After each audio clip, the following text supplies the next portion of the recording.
Juan, capítulo 7, versículos del 1 al 24. ¿Qué tal? ¿Cómo están? Vamos a continuar con nuestro estudio del día de hoy y vamos a empezar con la lectura de este pasaje, que está muy bonito, por cierto.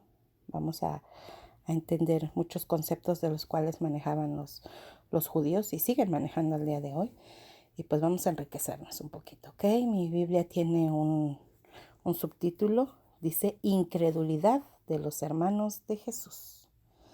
Versículo 1. Después de estas cosas, andaba Jesús en Galilea. Después de estas cosas, ¿qué cosas? Pues después de que sanara a un enfermo, ¿lo recuerdan? Lo sanó en el día sábado, o sea, no solo lo sanó, sino que lo sanó el día sábado. Después de decir que Dios lo había enviado, después de decir que Él era el pan de vida y exhortarlos a comer su carne y su sangre, después de que muchos discípulos le abandonarían. Escandaloso, ¿verdad? ¿Lo recuerdan? Bueno, eso es lo que está diciendo aquí el versículo 1. Después de estas cosas, andaba Jesús en Galilea, pues no quería andar en Judea porque los judíos procuraban matarle. Esto está fuerte. Estaba cerca la fiesta de los judíos, la de los tabernáculos. ¿Qué es eso de los tabernáculos? Bueno, los judíos tienen un festejo cada año. Le llaman la fiesta de los tabernáculos o la fiesta de las cabañas. Consta de 7 días viviendo fuera de su casa. Tienen que vivir en una choza o en una enramada. Bueno, los hebreos en Judá, en Galilea, pues tienen espacio en donde hacer sus enramadas, tienen patios, pero por ejemplo en la Ciudad de México vive mucho judío, hay comunidades de judíos y ellos viven en edificios, entonces lo que ellos hacen es que en las azoteas de los edificios construyen las chozas y lo que tienen que hacer es vivir durante 7 días en ese lugar. ¿De qué estamos hablando? Bueno, pues 7 días como si te fueras a acampar, ¿no? No luz, no agua, no los beneficios que se tienen de dormir en una cama rica y confortable, con un ventilador o con un aire acondicionado. La intención de esta fiesta era recordar cuando ellos estuvieron viviendo en el desierto y transmitir a las siguientes generaciones lo que Dios había hecho por ellos, precisamente en el desierto cuando los había sacado de la esclavitud. Entonces, imagínate a los niños, ¿no? Para ellos ha de ser fantástico recordar estas fiestas. Ya las mamás como que no querríamos. Yo, por ejemplo, cuando voy a acampar con mis hijos, batallo porque a mí no me gusta dormir fuera de mi cama, tengo problemas con el baño, extraño mi ventilador, bueno, yo lo padezco, lo hago cada año por darle gusto a mis hijos, pero la verdad yo prefiero regresarme a mi casa y nunca he estado 7 días de campamento, lo más que he estado de campamento han sido unas 4 noches y llego añorando mi camita, ¿no? Y a pesar de eso, de que es un campamento, no es un campamento sin luz. Siempre tratamos de buscar un lugar donde tengamos luz, donde podamos conectar la licuadora o la batidora, algo que yo me pueda llevar para que no batalle tanto, porque sí padezco el ir a acampar. Entonces, pues para los niños es muy emocionante. Entonces, para el pueblo judío, pues para los hijos es muy emocionante y que ellos tengan que aprender todas estas cosas por parte de los papás que se va traspasando, ¿no? Que se va enseñando a las siguientes generaciones. Bueno, sigamos. El versículo 3 dice, y le dijeron sus hermanos, sal de aquí y vete a Judea para que también tus discípulos vean las obras que haces, porque ninguno que procura darse a conocer hace algo en secreto. Si estas cosas haces, manifiéstate al mundo, porque ni aun sus hermanos creían en él. Entonces Jesús les dijo, mi tiempo aún no ha llegado, mas vuestro tiempo siempre está presto. Bueno, aquí lo que nos están diciendo específicamente, como dice el título de esta lectura, los hermanos de Jesús tenían una incredulidad enorme. Ya alguna vez platicamos que Jesús tenía más hermanos, pero vamos a buscarlo otra vez. Vete a tu Biblia, al libro de Marcos. Marcos está pues 2 libros antes aproximadamente de donde estamos. Marcos, vamos a leer el capítulo 6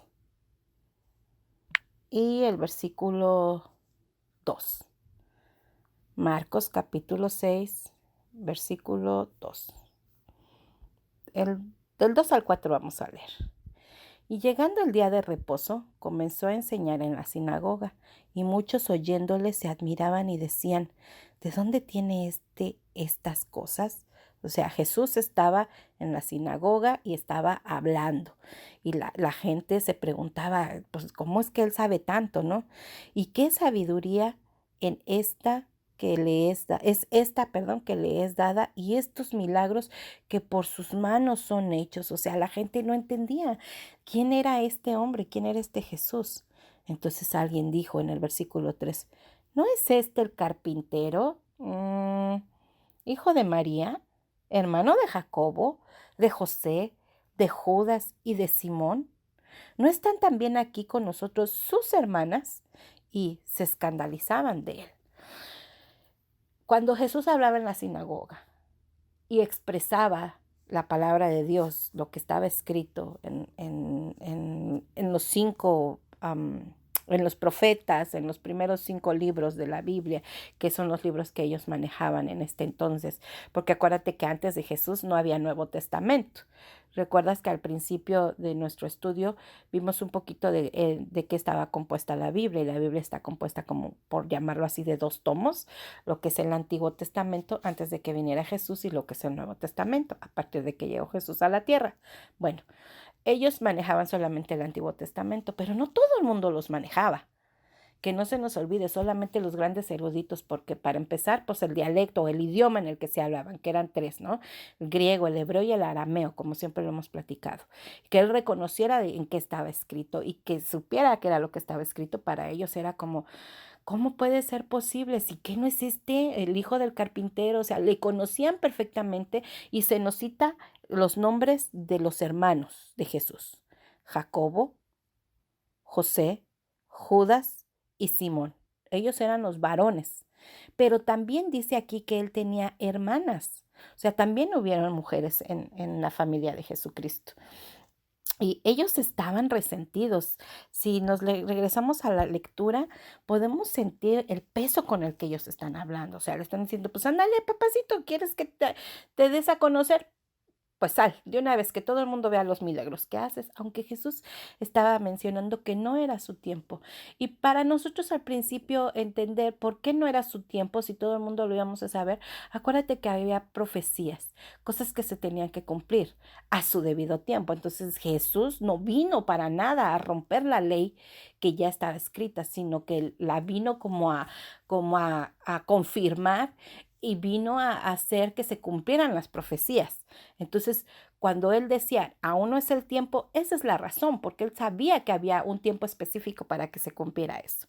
Entonces, podemos entender un poquito el peso con el que están hablando los hermanos de Jesús, ¿no? Suenan muy rudos, pero ellos estaban resentidos. O sea, se siente en la lectura. Estaban resentidos pues con Jesús, con su hermano, y no es para menos. Debió ser difícil creer, o crecer más bien, con el hermano perfecto. Yo te puedo decir que pues aquí con mis hijos tengo una gran ventaja. Los dos son muy buenos en muchas cosas, y trato de no hacer diferencias. Aunque ellos son diferentes, yo trato de no hacer diferencias para que ellos se amen y se respeten, y se los explico. No los puedo tratar igual, porque no son iguales. A pesar de que son del mismo papá, eso te lo garantizo, mis hijos son muy diferentes. Pero por otro lado tienen muchas similitudes, sobre todo en la facilidad de aprender, y eso afortunadamente para mí pues es una bendición, porque no me imagino que uno tenga facilidad para aprender y el otro no. Sería terrible mi vida. No sé en el caso de sus familias cómo sea, pero los papás tratamos de no marcar las diferencias, ¿no?, en los hijos. En este caso debió de haber sido muy difícil crecer con Jesús, porque vamos a pensar un poquito. Era el hermano perfecto, ejemplar, y quizá hasta el consentido de sus papás, pues conocían, o sea, para María y para José, sabían que él era el Cristo. Ellos desde el principio sabían que él era un enviado del cielo. Y aunque pienso que Jesús no tenía la intención de sembrar en sus hermanos recelo, pues naturalmente ellos sí lo sentían. Eso es obvio. Y mucho menos le creían que él era el Mesías. ¿Por qué digo esto? Pues porque lo notamos aquí en el tono de la expresión, ándale, pues sal, te quieres dar a conocer, ándale, que todo el mundo te vea. Por otro lado, Jesús mismo pues nos enseña que nadie es profeta en su propia tierra. Esto también ya lo habíamos platicado, ya lo habíamos visto en alguna otra ocasión, pero vamos a recordarlo un poquito. Regrésate a tu Biblia al al libro de Lucas, Lucas capítulo 4, vamos a leer. Y vamos a leer a partir del versículo 17 para que veamos un poquito de lo que estamos platicando. Dice,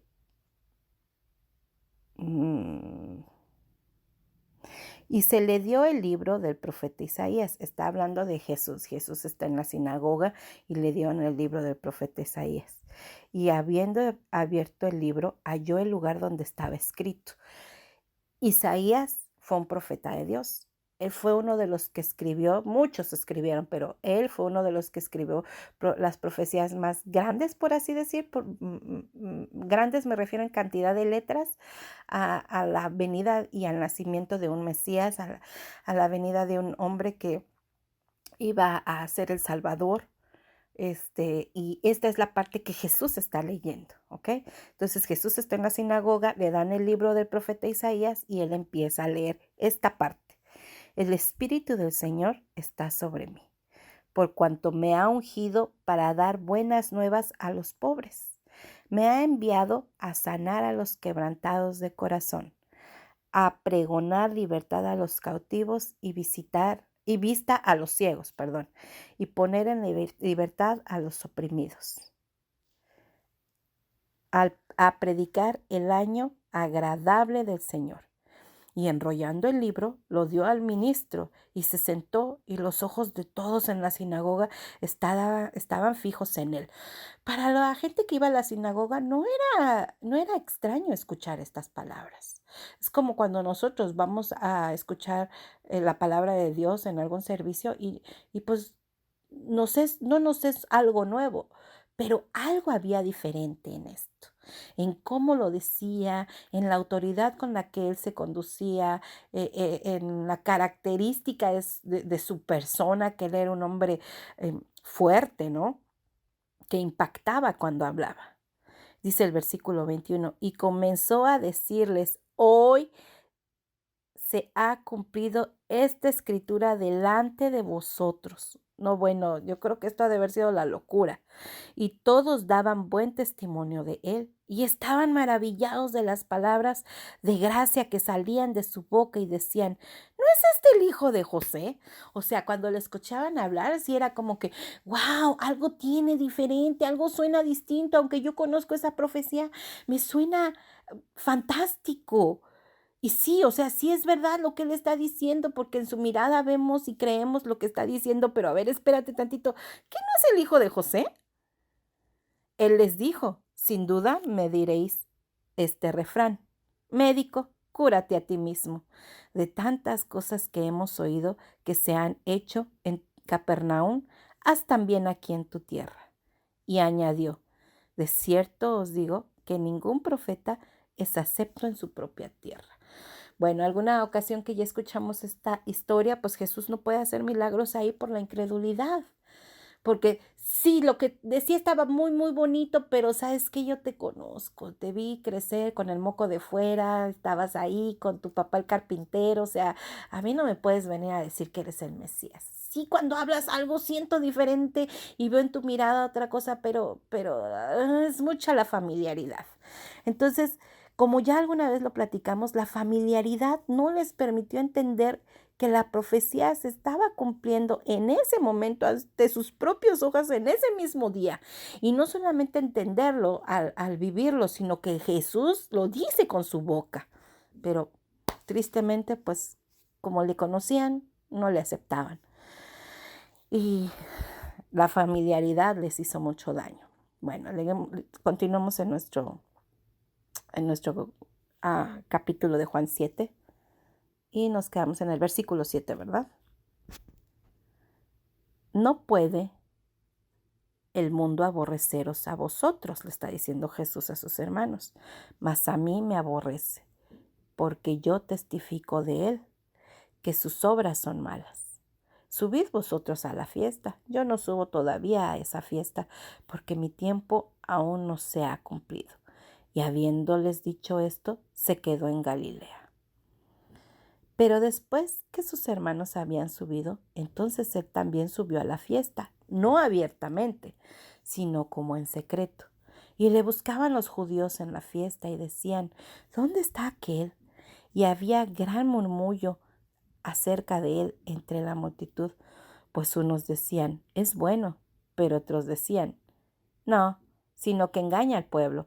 Pero ninguno hablaba abiertamente de él por miedo a los judíos. O sea, eso era el hervidero del chisme. Todo el mundo platicaba y has escuchado de fulano y te diste cuenta lo que hizo y dice que es el Mesías y dice que es el Hijo de Dios y además dice que nos comemos su carne y bebamos su sangre y wow, es verdad que es el Mesías. Y otros decían, no, no lo es. Pero todo el mundo así quedito porque le tenían mucho miedo a los altos mandos, ¿no? Dice el versículo 14, mas a la mitad de la fiesta subió Jesús al templo y enseñaba. Y se maravillaban los judíos. ¿Te das cuenta? Y se maravillaban.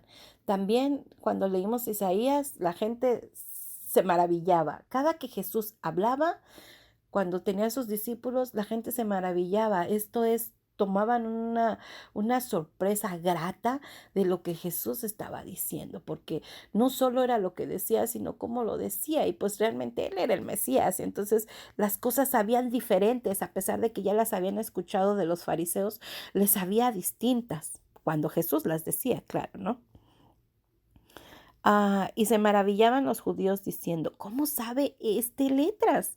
Sin haber estudiado, Jesús no aprendió. Acuérdate que antes solamente los fariseos, los encargados de la ley, eran los que estaban permitidos aprender a leer, aprender a estudiar, aprender los tres idiomas, y era a los únicos que se les presentaba lo que estaba dicho. Entonces la gente tenía que ir con ellos y lo que ellos les dijeran pues el pueblo era lo correcto, ¿no?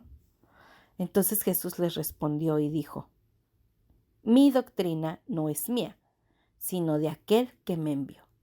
El que quiera hacer la voluntad de Dios, conocerá si la doctrina es de Dios o si yo hablo por mi propia cuenta. El que habla por su propia cuenta, su propia gloria busca. Pero el que busca la gloria del que le envió, este es verdadero y no hay en él injusticia. Fíjate lo que está diciendo Jesús aquí. Si tú conoces lo que Dios dijo de mí, me vas a reconocer. Si no quieres hacer su voluntad, no me vas a reconocer. Esto es un hecho. Y fíjate, a Jesús siempre expresa desde el principio que Él vino a hacer la voluntad del Padre y que fue Él quien lo envió. ¿Te acuerdas? Eso lo vimos en Juan. Si quieres, regrésate tantito al libro de Juan. Bueno, allí en donde estamos Juan, pero al capítulo 6, en el versículo 38. Te lo voy a leer solamente para que lo repasemos. Pero Jesús siempre dijo que era hijo de Dios, que era Dios, que era la luz del mundo, que era el Salvador del mundo, que era el pan de vida y que el que le aceptara a Él, que Él venía por medio del Padre, el Padre nos lleva a Él y que Él nos acepta. Dice el versículo 38 del capítulo 6, porque he descendido del cielo no para hacer mi voluntad, sino la voluntad del que me envió. Y esta es la voluntad del Padre, el que me envió, que de todo lo que Él me diere, no pierda yo nada, sino que lo resucite en el día postrero. Bueno, y entonces aquí está más que claro, ¿no? Que Jesús, pues, era un enviado de Dios y que Él estaba haciendo, pues, prácticamente su voluntad. Ok, vámonos a Juan 7:19, que es donde nos quedamos. Dice el versículo 19. ¿No os dio Moisés la ley y ninguno de vosotros cumple la ley? ¿Por qué procuráis matarme? Respondió la multitud y dijo: Demonio tienes. ¿Quién procura matarte? Jesús respondió y les dijo: Una obra hice y todos os maravilláis. Fíjate, se refería a los mandamientos que Jesús, cuando él está diciendo, ¿no os dio Moisés la ley? En esta parte él se refería a los mandamientos que Dios le había dado a su pueblo por medio de Moisés. Moisés fue el que sacó al pueblo de Israel de Egipto. Cuando estaban en el desierto, Dios le dio a Moisés las tablas en donde escribió con su propio dedo los mandamientos.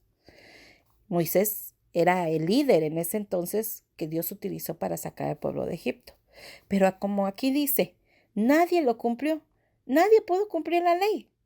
Nadie. Es más, al día de hoy nadie podemos cumplir la ley. Y luego ellos que tienen como 600 y tantos mandamientos más que tienen que cumplir aparte de los 10. O sea, es una situación bien complicada porque no hay forma de poder cubrir todo lo que se está pidiendo aquí. Y luego les dice Jesús, yo sané a un enfermo y de 38 años de enfermedad. O sea, no es, tengo 2 días, 5 días, 1 mes, 3 meses. Podemos preguntarle a la gente que ha tenido mucho tiempo con una misma enfermedad. Ha de ser terrible, ¿no? Entonces, ustedes se maravillan. Aquí cuando Jesús dice, yo sané a alguien, él se está refiriendo al paralítico de Betesda que vimos también en el capítulo 5, ¿lo recuerdan? Y aunque no todo el pueblo lo quería matar, sí los altos funcionarios. El demás pueblo hablaba y cuchicheaba que sí es, que no es, pero todo en secreto para que los altos funcionarios no se dieran cuenta. Pero los altos funcionarios sí lo querían matar. Y la expresión demonio tienes, o sea, imagínate qué fuerte está esto. No es un simple estás loco, porque pareciera que es lo que están diciendo, tú estás loco. No, demonio tienes significaba para ellos lo que expresaban sus corazones, o sea, lo que ellos creían, que no solo no debía sanar en sábado, o sea, no solo no debía sanar en sábado, sino que no podía ser él el Mesías, el Hijo de Dios, o su enviado. ¿Por qué? Pues porque era hijo de José. Esta expresión de Jesús cuando dice os maravilláis, no es como el otro maravilláis cuando Jesús leía, sino es algo, o sea, no es algo grato. Cuando Jesús leía en la sinagoga, la gente sentía algo grato, escuchaba algo, wow, sorprendente de él, hasta le creían. Pero cuando aquí Jesús está diciendo os maravilláis, no es algo bueno, no es algo grato, no es algo agradable. Es más bien, se están escandalizando al grado de que me quieren matar solo por haber sanado a un hombre en el día de reposo. Y luego dice el versículo 22. Por cierto, Moisés os dio la circuncisión, no porque sea de Moisés, sino de los padres. ¿A qué se refiere aquí? No quiere decir que en la época de Moisés, que cuando Moisés lo sacó de la tierra de Egipto, ellos empezaron a circuncidarse. Lo que está diciendo aquí es que sus antepasados ya tenían esto por ley, ¿no? Y vamos a leerlo. Vete al libro de Génesis. Génesis, pues es el primer libro de la Biblia. Y vamos a leer el capítulo 17. Génesis 17. Yo también lo estoy buscando. Ay, perdón, me salió en inglés. Génesis 17. La Reina Valera, ¿verdad? Que es la versión que tenemos. Tú lo puedes leer en cualquier otra versión, pero yo lo que quiero es que tengamos la misma versión para que entendamos un poquito. Vamos a leer a partir del capítulo 9. Dijo de nuevo Dios a Abraham. Abraham es el hombre que Dios utilizó para crear toda la descendencia del pueblo judío, todos los hebreos. Entonces, hasta nosotros decimos que es el padre Abraham porque él es el papá de todos. Por eso Jesús cuando está diciendo Moisés no les dio la circuncisión, sino sus padres, y sus padres son sus antepasados. En este caso, Abraham. Abraham tiene una historia preciosa, luego la vamos a platicar. Pero bueno, dijo de nuevo Dios a Abraham, en cuanto a ti guardarás mi pacto, tú y tu descendencia después de ti por sus generaciones. Este es mi pacto, que guardaréis entre mí y vosotros y tu descendencia después de ti. Será circuncidado todo varón entre vosotros. Circuncidaréis, pues, la carne de vuestro prepucio, y será por señal del pacto entre mí y vosotros. Y de edad de 8 días será circuncidado todo varón entre vosotros por vuestras generaciones, el nacido en casa y el comprado por dinero a cualquier extranjero que no fuere de tu linaje. O sea, si tú nacías como un hebreo varón, te tenían que hacer la circuncisión. Si alguien decía, ay, ese niño huerfanito, me lo voy a traer o lo voy a comprar o lo voy a adoptar, también lo tenía que circuncidar. 13. Debe ser circuncidado el nacido en tu casa y el comprado por tu dinero, y estará mi pacto en vuestra carne por pacto perpetuo. Y el varón incircunciso, el que no hubiese sido circuncidado, la carne de su prepucio, aquella persona será cortada de su pueblo, ha violado mi pacto. O sea, tú no podías ser parte de ese pueblo si no estabas circuncidado. Bueno, ya dijimos mucho que circuncidado y circuncidado. ¿Y qué es eso? Bueno, aquí claramente está diciendo Jehová. Está dando la orden de que se corte la punta del pene. Es la extirpación quirúrgica de la piel que cubre la punta del pene. En primer caso, bueno, como ya vimos aquí, se realizaba en obediencia a Dios. A partir del padre Abraham, que fue el padre de toda la multitud de los hebreos, se tiene que hacer hasta el día de hoy. Es una obediencia a Dios de algo que Él mandó. El pacto es, tú te cortas el prepucio, eres mi hijo. ¿Sí me explico? Algo así más o menos. Si no, entonces sácate de aquí, no te quiero porque no puedes pertenecer. Prácticamente eso es lo que nos está diciendo. No tienes que haber nacido hebreo, pero si te van a adoptar, también te lo tienen que hacer. Y tenía que hacer a los 8 días de nacido, ¿no? O a los 8 días de haber llegado al pueblo. Y como te digo, se realizaba en obediencia a Dios para cumplir su pacto y no ser rechazados. Pero científicamente, por salud, tenía muchos beneficios. Si hablamos de higiene, pues su limpieza y la higiene era más sencilla. Menos riesgos de infecciones urinarias, de transmisión sexual. Ayuda a evitar la inflamación en el prepucio y en el glande, menos riesgo de padecer cáncer, entre otras enfermedades. Personalmente considero que Dios en su soberanía estaba resguardándoles o previniéndoles con esto de todo lo que podría suscitarse al hecho de vivir en el desierto, ¿no? Porque, pues imagínate la carencia de agua, quizá no se bañaban tan seguido, no sé, pienso que es por allí, pero bueno, ese es solo mi punto de vista, ¿verdad? Pero bueno, vamos a regresarnos a Juan. Entonces, ya una vez que entendimos qué es la circuncisión, por eso es que Jesús les está diciendo, Moisés no les dio la circuncisión, lo hizo antes, ¿no? Que viene de sus antepasados. Dice el versículo 23, si recibe el hombre la circuncisión en el día de reposo, ¿para qué la ley de Moisés no sea quebrada? ¿Os enojáis conmigo porque en el día de reposo sané completamente a un hombre? O sea, Jesús aquí les está diciendo, o sea, se escandalizan tanto, hacen tanto drama porque sané a un hombre, lo ven mal porque sané a un hombre en ese día, pero ustedes no quieren romper la ley. cuando les nace un hijo, no importa que sea sábado, si se cumplen los 8 días, ese día sí le cortan el prepucio, eso sí lo pueden hacer, eso sí es válido, pero sanar a alguien no es válido. A eso es a lo que se está refiriendo Jesús. Dice el 24, no juzguéis, perdón.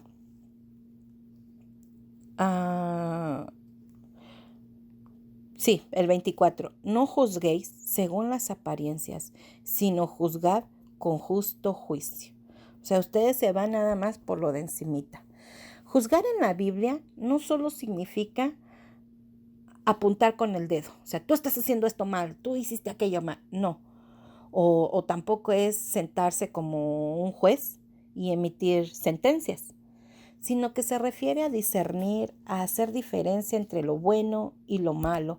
Y nuestro juicio debe ser a la luz de la Biblia. Si vamos a juzgar algo, tenemos que verlo a la luz de la Biblia. De otro modo, nos condenamos a nosotros mismos. No podemos decirle a nuestros hijos, estás mal, si tú no has visto primero lo que dice la Biblia al respecto. No podemos decirle a algún amigo, tu actitud es incorrecta, si no estamos seguros de que la Biblia dice que lo que él está haciendo es incorrecto. Porque cuando nosotros nos acercamos a decirle a alguien que está incorrecto, le tenemos que enseñar por qué. No nada más porque tú lo dices, sino le tenemos que decir de dónde viene eso, de dónde tomamos que eso esté mal. Porque de lo contrario, como te decía, nos condenamos a nosotros mismos. Y tú vas a decir, ay, Nili, ¿de dónde sacas esa cosa? Pues sí, eso dice la Biblia. Vámonos al libro de Romanos. Romanos está más adelante de ahí, de Juan. Romanos, el capítulo 2. Y vamos a leer desde el versículo 1. Romanos 2. Este libro lo escribió un hombre que se llama Pablo. Bueno, se llamaba Pablo. Y dice, por lo cual eres inexcusable. Oh hombre, quien quiera que seas tú, que juzgas, pues en lo que juzgas a otro, te condenas a ti mismo, porque tú que juzgas haces lo mismo. O sea, aquí Juan nos está diciendo, tú no tienes excusa. Estás juzgando quizá a una mujer casquivana, pero tú estás peor. Porque acuérdate que para Jesús, el que una persona cometa adulterio con la carne físicamente es pecador, pero también aquel que comete que comete adulterio con la mente o con los puros ojos, también es culpable. Entonces, no podemos decir que aquella persona que está siendo infiel, que nos conste que es infiel, es pecadora nada más. Porque conforme nos lo vino a decir Jesús, a nosotros también nos toca eso. Entonces aquí Pablo está diciendo, tú te condenas a ti mismo porque juzgas, porque tú que juzgas haces lo mismo. Versículo 2, mas sabemos que el juicio de Dios contra los que practican tales cosas es según verdad. ¿Cuáles cosas? Bueno, en el capítulo 1 nos expresaba toda la lista que alguna vez platicamos, ¿no? El chismoso, el injurioso, el vanidoso, el glotón, el homosexual, el que tiene muchas mujeres, el bígamo, todos ellos, toda esa lista, ¿no? El que miente, de esa lista él está hablando. Y piensas esto, oh hombre, tú que juzgas a los que tal hacen y haces lo mismo, que tú escaparás del juicio de Dios. O menosprecias las riquezas de su benignidad, paciencia y longanimidad, ignorando que su benignidad te guía al arrepentimiento. O sea, aquí lo que él nos está diciendo es que cuando tú estás juzgando a la otra persona por hacer lo que hace, no te estás dando cuenta que tú también estás haciendo lo mismo, quizá en otra manera, pero estás haciendo lo mismo al juzgar. Y te estás olvidando de la bondad de Dios, de la misericordia de Dios, de lo piadoso que ha sido Dios contigo, porque Dios a ti te ha perdonado eso y tú no eres capaz de dejar de juzgar a la otra persona. Y no más allá de dejarle de juzgar, sino de perdonarle lo que está haciendo. 5. Pero por tu dureza y por tu corazón no arrepentido, atesoras para ti mismo ira para el día de la ira y de la revelación del justo juicio de Dios. todos vamos a ser enjuiciados, todos. Es verdad que ahora tenemos abogado. Jesucristo vino a pagar por los pecados que cometimos en el pasado, en el presente y los que seguiremos cometiendo. Por eso es importante que nos pongamos a cuentas con Dios todos los días, pero que nuestra cuenta sea ah, con el pensamiento de arrepentirnos, no de remordimiento, sino de arrepentimiento, de tal forma que cambiemos la manera de vida que llevábamos que no agradaba a Dios, porque todos vamos a comparecer ante el juicio. Y nosotros, los hijos de Dios que creímos en Jesucristo, vamos a ser exentos en este juicio porque Jesús ya pagó por esos pecados de los cuales tú te has arrepentido, pero de los que no, tenemos que entregar cuentas a Dios. Así es que hay que hacer memoria y pedirle a su Espíritu Santo que nos recuerde aquellas cosas que quizá para nosotras no son tan malas, pero ante los ojos de Dios sí, y poder arrepentirnos y pedirle perdón. No es necesario que apuntemos el dedo en otras personas. Con que lo hagamos hacia nosotros mismos es más que suficiente, porque vamos a tener que comparecer ante Dios. Dice, ¿en qué me quedé? En el 6, el cual pagará a cada uno conforme a sus obras. O sea, Dios mismo nos va a dar conforme a lo que hicimos. Pero acuérdate que nosotros tenemos una ventaja, porque ahora somos hijos de Él. Vida eterna a los que perseverando hacen el bien, buscan gloria y honra e inmortalidad. O sea, Dios nos va a dar vida eterna a los que creímos en Jesucristo por el simple hecho de creer en Él. Y que perseveramos, que intentamos todos los días hacer el bien. No nos sale. No nos sale porque nuestra naturaleza es pecaminosa, pero al final del día tenemos que entender que eso no agrada a Dios y pedir perdón y tratar al siguiente día de no volver a cometerlo hasta que lo logremos, porque es una lista enorme de cosas que no debemos hacer ante los ojos de Dios, que le desagradan a Él, que nos afectan como personas, nos denigran como seres humanos y afectan a la gente que tenemos a nuestro alrededor y sobre todo a la gente que amamos. Pero tenemos la gran ventaja, que Jesucristo nos ha salvado, nos ha sanado, nos ha limpiado. Pero aquellos que no, fíjate lo que dice el 8. Pero ira y enojo a los que son contenciosos y no obedecen a la verdad, sino que obedecen a la injusticia. Por eso cuando Jesús nos dice aquí que juzguemos pues con justicia verdadera, tenemos que poner atención a lo que hacemos. Dice el versículo 9, tribulación y angustia sobre todo ser humano que hace lo malo, al judío primeramente y también al griego. O sea, aquí no hay forma de que no entremos todos en la lista. Nosotros no somos judíos, tampoco somos griegos, pero ahora somos parte de su familia por haber creído en Jesucristo. Dice el versículo 10, pero gloria y honra y paz a todo el que hace lo bueno, al judío primeramente y también al griego. Pablo claramente nos está diciendo, deja de juzgar, porque cuando tú juzgas, te estás haciendo un juicio para ti mismo. Y cuando tú estés frente al Padre y te enjuicie, va a salir todo eso. Y si tú no has aceptado a Jesús como tu Salvador, como aquel que murió para pagar la paga de tus pecados, entonces vas a tener que comparecer ante ese juicio y pagar. Si por alguna razón tú aceptaste a Jesús, que es nuestro caso, ¿verdad? Entonces vamos a tener lo que él dice aquí, vida eterna, paz y todo lo que se mencionó. Dice el versículo 11, porque no hay acepción de personas para con Dios. Entonces, no importa quién seas judío, seas hebreo, seas americano, seas hispano, seas guatemalteco, no importa.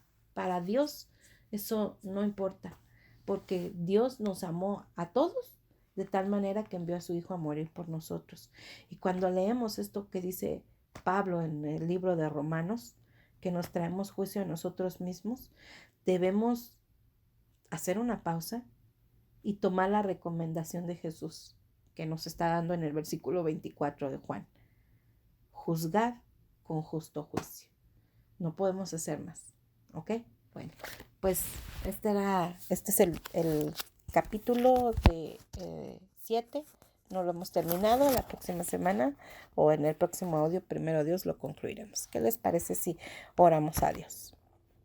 Padre, te damos las gracias, Dios, porque podemos escuchar tu palabra, podemos leer, podemos abrir la Biblia, Señor, sin vivir persecución, sin tener temor a que alguien venga y pues nos haga daño por buscar tu rostro.